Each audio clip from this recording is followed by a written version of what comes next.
मेरे प्यारे देशवासियों, अगले महीने इस समय तक पेरिस ओलंपिक शुरू हो चुके होंगे। मुझे विश्वास है कि आप सब भी ओलंपिक खेलों में भारतीय खिलाड़ियों का उत्साह बढ़ाने का इंतजार कर रहे होंगे। मैं भारतीय दल को ओलंपिक खेलों की बहुत बहुत शुभकामनाएं देता हूं। हम सबके मन में टोक्यो ओलंपिक की यादें अब भी ताजा हैं। टोक्यो में हमारे खिलाड़ियों के प्रदर्शन ने हर भारतीय का दिल जीत लिया था। टोक्यो ओलंपिक के बाद से ही हमारे एथलीट्स पेरिस ओलंपिक की तैयारियों में जी जान से जुटे हुए थे। सभी खिलाड़ियों को मिला दे तो इन सब ने करीब 900 इंटरनेशनल कंपटीशन में हिस्सा लिया है। ये काफी बड़ी संख्या है। साथियों, पेरिस ओलंपिक में आपको कुछ चीजें पहली बार देखने को मिलेगी। शूटिंग में हमारे खिलाड़ियों की प्रतिभा निखर कर सामने आ रही है। टेबल टेनिस में मेन और वुमेन दोनों टीमें क्वालिफाई कर चुकी हैं। भारतीय शॉटगन टीम में हमारी शूटर बेटियां भी शामिल है।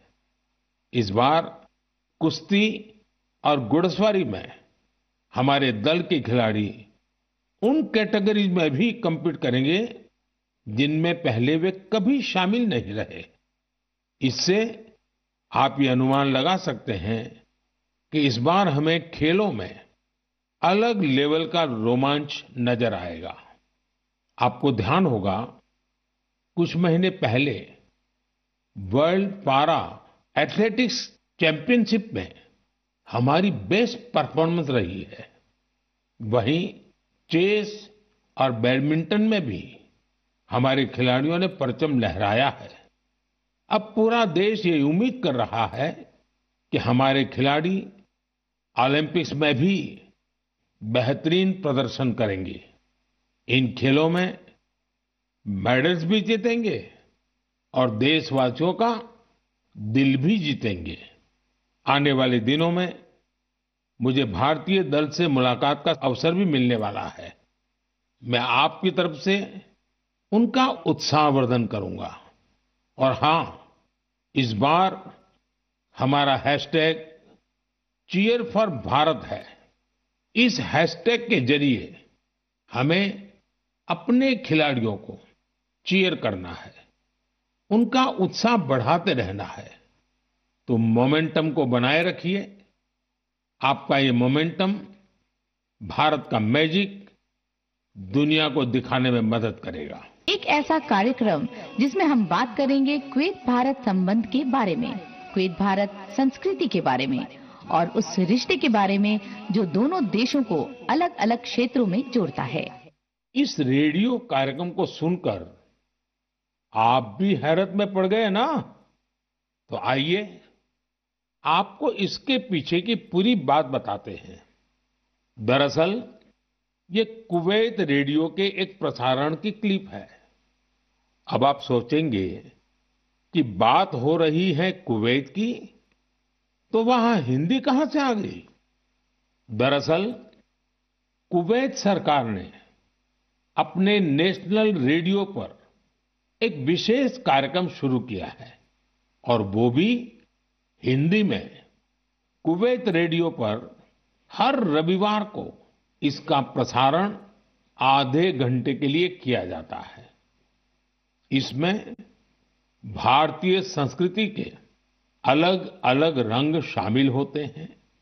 हमारी फिल्में और कला जगत से जुड़ी चर्चाएं वहां भारतीय समुदाय के बीच बहुत लोकप्रिय हैं।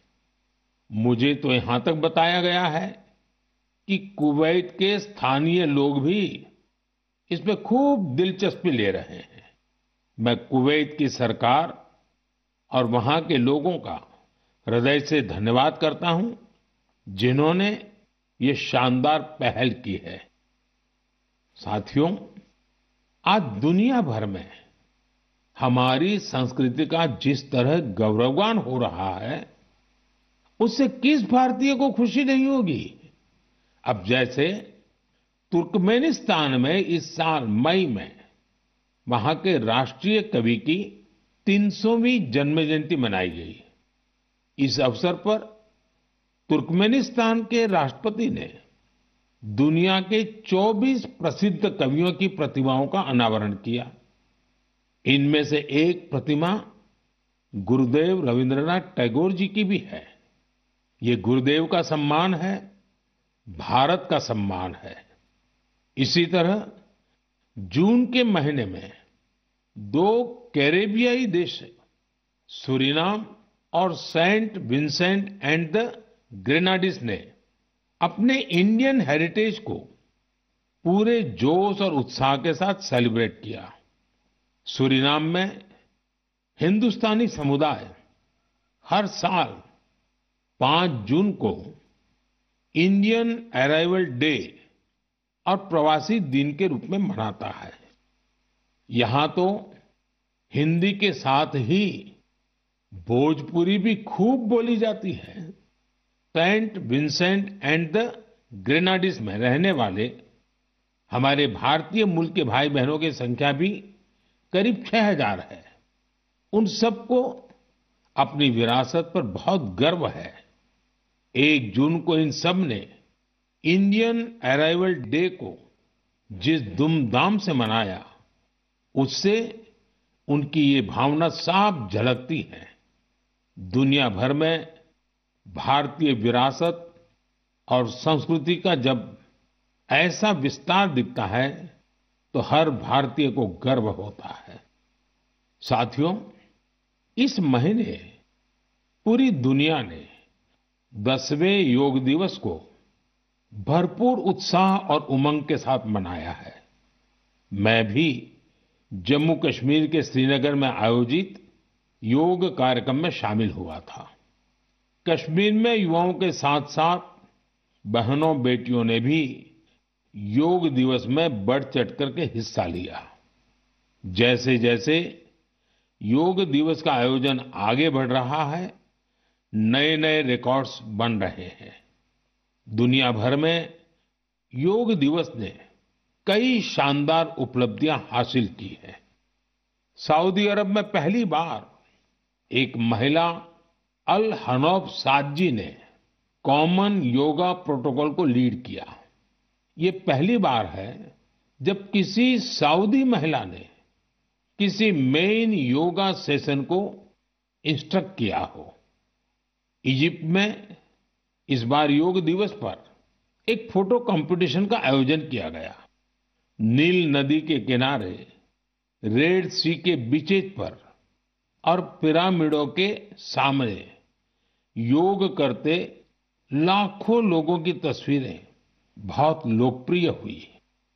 अपने मार्बल बुद्धा स्टैच्यू के लिए प्रसिद्ध म्यांमार का मारा विजया पैगोडा कॉम्प्लेक्स दुनिया में मशहूर है।